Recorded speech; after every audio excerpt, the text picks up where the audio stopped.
Alright, so I'm going to be reading a story about a very vivid memory, and this is the best way I could think of trying to encapsulate it forever. So, the savage 10-year-old. One late summer night in Seattle still lives in my memory. A memory so bizarre I still can't quite fathom how it's true.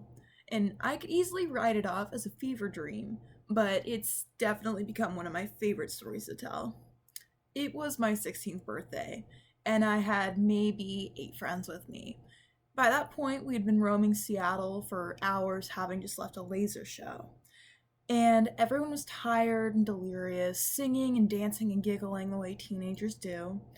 And I don't remember who, but one of the girls suggested that we go explore the park just under Seattle Center. So, an uproar of hell yeses, we all bolted toward the park while my parents panicked and followed. When we got there, the space was empty, only distant street lamps and the Space Needles light above lighting the park, and it all reflected off of the playground metal. No one else was there, no cars, no strangers, it was just my little group, and it felt as if we were in the Twilight Zone.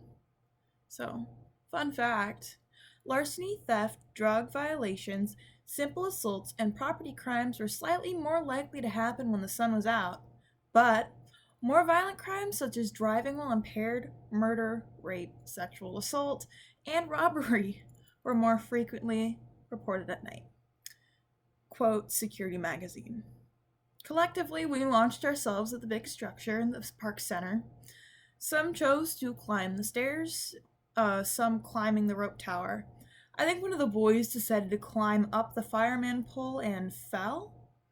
Nonetheless, we were acting like a group of 10-year-olds. Now, what happens if a child actually was there this late? Well, we were about to find out, and this is where the details begin to get fuzzier as the night goes on.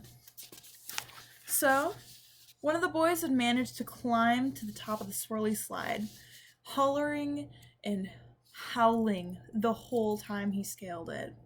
But at the same moment, I looked to my left and there was a child. She was like half my height, had short teal hair, and had a bright orange outfit to match. She looked like an imaginary friend. She was speaking to one of the other girls something about if she could climb up the slide. And before she could answer, another one of the boys went right ahead and egged her on to do it. So without any hesitation, she flew up that slide. And unfortunately, it was very short-lived because there was an echoed sound of collision, because turns out the boy that had just climbed up the slide had just come down, and he had managed to crash into her on his way back down. They both came out looking surprised. The difference was my friend was laughing and she wasn't. Who told me I could go up this slide? My whole group went silent, trying not to laugh. For as small and shrill as she was, she had a very powerful glare. And quietly, the friend who had told her to raised his hand and waved, and she had no problem lashing out. Why the fuck would you do that? I'm 10 years old, motherfucker! And we couldn't contain ourselves. A child chewing out our 16-year-old friend was too much, but she wasn't done. She now turned to the friend who was still sitting on the slide, and same goes for you, douchebag. And she began to march off, and the boys sat in shock, not sure whether they should laugh too or feel guilty.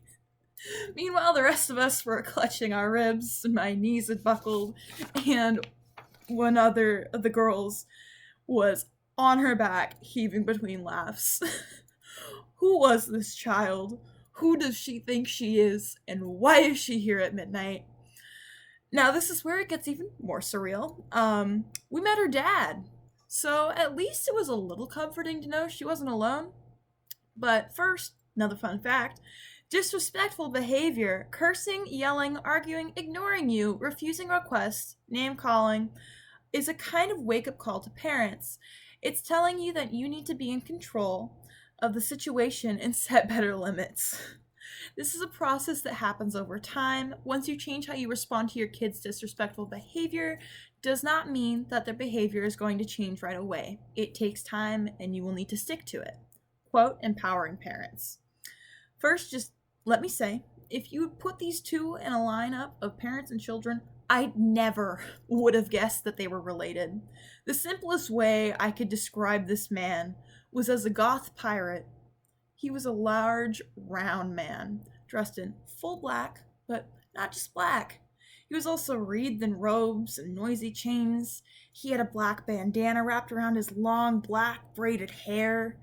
It nearly reached his waist. It was longer than my hair. And when standing next to a fiery little girl in orange and teal, it was strange. The puzzle pieces didn't match. And one was the embodiment of lightning, and the other radiated the calm and mystery of night. So he waltzed up to my parents and sat on the bench and struck up a conversation. And from the few details my parents could recall, he was very friendly and laid back. And it made the relationship to the child even stranger. At this point, my group had moved on to the merry-go-round, and we took turns spinning the thing as fast as we could, of course. One of the girls had slipped and had wood chips stuck in her hair.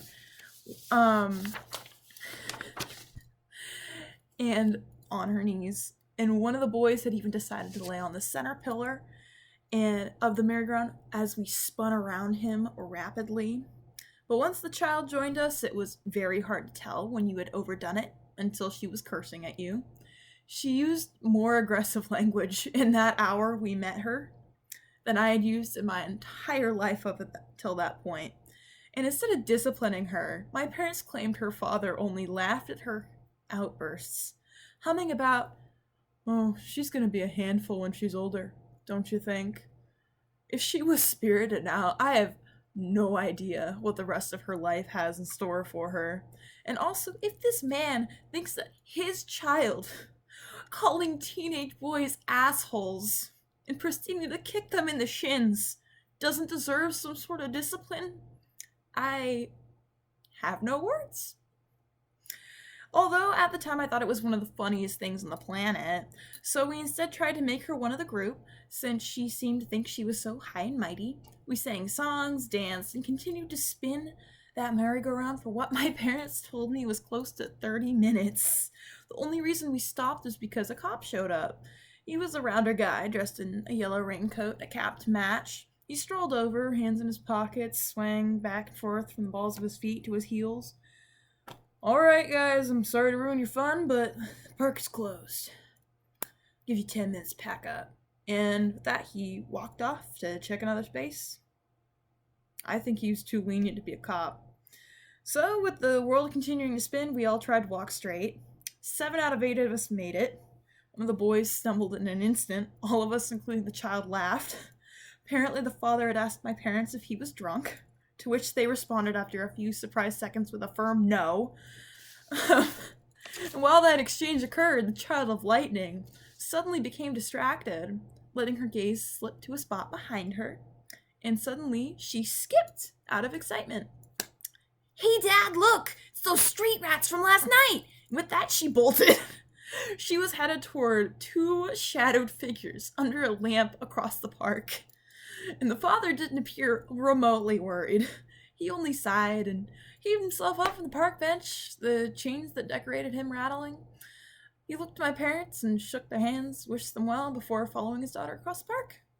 Street rats weren't exactly what we were thrilled about hearing, so we quickly left in a giggling mess, waving as we passed the cop on our way out. It's been almost 4 years since that night, and that'd make her 14 today. As funny as that night was, I do hope she's doing well. She's got a very fiery spirit that could take her somewhere great if she uses it right. I'm just curious to know what path she chose to go down. One last fun fact. According to Urban Dictionary, a fever dream is defined as a disjointed or strange experience, especially one that engenders an even greater sense of outlandishness when considered retrospectively, similar to how an actual fever dream feels in real life. Thank you.